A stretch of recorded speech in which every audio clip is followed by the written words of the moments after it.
Assalamualaikum warahmatullahi wabarakatuh. Bismillahirrahmanirrahim. Alhamdulillahirrahmanirrahim.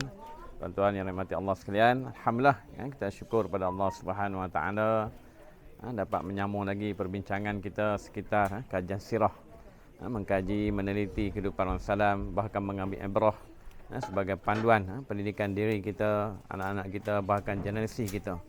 Nabi membentuk satu generasi kepimpinan. Kerana Islam pernah satu ketika dulu memimpin 2/3 daripada muka bumi. Hasil pada didikan Rasulullah SAW. Jadi kita ingin menyambung perbincangan yang kita mulakan sebelum ni tentang bagaimana Rasulullah SAW sejak awal menjadi gembala kambing. Jadi insyaAllah kita cuma sesi kita ni masih kita outdoor lagi. Saya sekarang berada di Best Tuba, Chalet Terapung di Pulau Tuba, insyaAllah bersama dengan pelajar-pelajar daripada Ma'had Tafiz Darul Muttaqin ataupun Masdar. Jadi saya ingin menyambung perbincangan yang kita mulakan sebelum ni tentang bagaimana kehidupan sebagai penggembala kambing telah membentuk peribadi Rasulullah SAW dan juga sebagai persiapan sebenarnya untuk baginda benar-benar menjadi Nabi dan juga menjadi pemimpin kepada umat. Jadi kita dah sebut 2 poin sebenarnya. Bila Rasulullah SAW dibesarkan ataupun melalui proses pembesaran sebagai penggembala kambing, ada banyak hidden curriculum sebenarnya. Ada banyak sistem pendidikan yang tersembunyi yang telah membentuk satu karakter ataupun satu kepribadian pemimpin yang cukup hebat dan luar biasa. Yang pertama yang kita sebut sebelum ni, bagaimana kehidupan sebagai penggembala kambing menjadikan Rasulullah seorang yang penuh rasa tanggungjawab. Kerana ciri pertama ataupun syarat utama menjadi pemimpin adalah rasa tanggungjawab. Yang kedua kita sebut tentang kesederhanaan. Kerana pemimpin tidak seharusnya menjadi beban kepada umat dia. Bahkan dia mengorbankan dirinya untuk membina umat tu, untuk membangun ataupun menyelamatkan umat daripada kegelapan dan sebagainya. Cuma kita nak masuk ciri yang ketiga di sini, kita cuba bayangkan kehidupan sebagai seorang gembala kambing. Salam daripada pagi sampai petang, bukan sekadar bersama kambing-kambingnya, bahkan dengan alam yang terbentang luas. Dan alam ini merupakan satu kitab sebenarnya. Kita mengenali Allah Subhanahu wa taala pertamanya melalui kitab qauliyah. Kalam Allah Subhanahu wa taala melalui Al-Quran, dengan bimbingan daripada hadis dan sebagainya. Tetapi di sana ada satu lagi kitab yang sebenarnya begitu berkesan dalam membangun, dalam membentuk ciri ataupun kepribadian insan itu sendiri. Iaitu kitab kauniyah, alam yang terbentang luas.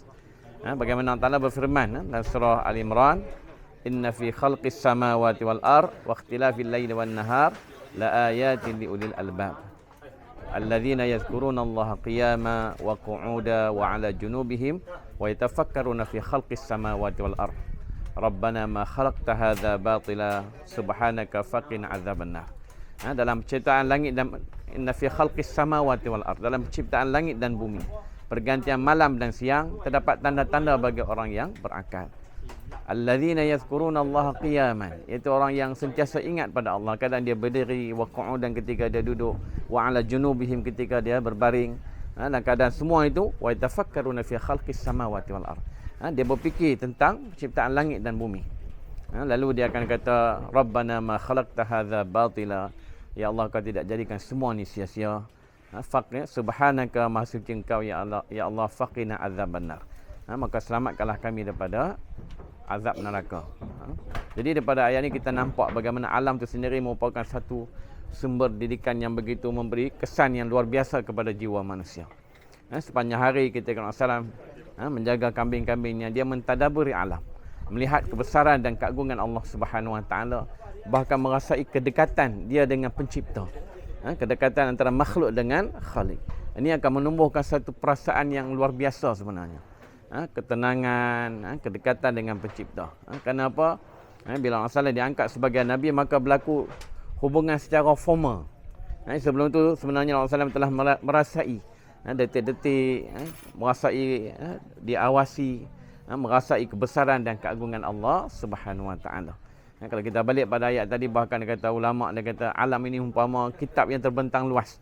Bila kita buka satu lembaran demi satu lembaran, kita akan menyaksikan kebesaran dan keagungan Allah Subhanahu wa taala. Kerana memang pada alam itu terdapat banyak tanda-tanda ataupun gambaran tentang kebesaran dan keagungan Allah Subhanahu wa taala. Bahkan dalam surah Al-Baqarah Allah Taala menyebut, innallaha la yastahi ay yadriba masalan ma ba'udan fama fawqaha. Allah tidak rasa malu nak buat perumpamaan seumpama nyamuk ataupun lebih kecil daripada itu. Kerana nyamuk itu sendiri penuh dengan keajaiban. Nyamuk itu ada 100 biji mata. Dia bukan 100 biji titik tapi 100 biji mata. Setiap biji itu dengan sistem yang begitu kompleks. Ini semua menggambarkan kebesaran dan keagungan Allah Subhanahu Wa Taala. Jadi dalam tempoh kanak-kanak lagi Rasulullah SAW telah didekatkan jiwanya, perasaannya dengan pencipta dan pentadbir alam ini. Jadi tidak mustahil, tidak heranlah sekiranya bila Rasulullah diangkat sebagai Nabi, sebagai Rasul. Rasulullah sebenarnya jiwanya begitu dekat dengan Allah Subhanahu Wa Taala. Bahkan seluruh pergantungan dan pengharapan diserahkan kepada Allah Subhanahu Wa Taala. Karena apa? Karena hakikatnya kerja-kerja kepimpinan mustahil, tidak mungkin dapat dipikul oleh seorang manusia biasa. Melainkan manusia yang penuh pergantungan dan pengharapan kepada Allah Subhanahu Wa Taala. Begitu juga melahirkan pemimpin hari ini, kita perlu pada pemimpin yang sentiasa meletakkan pengharapan kepada Allah Ta'ala. Dia berikhtiar yang sempurna, tapi seluruh pergantungan pengharapan hanya kepada Allah Subhanahu Wa Ta'ala.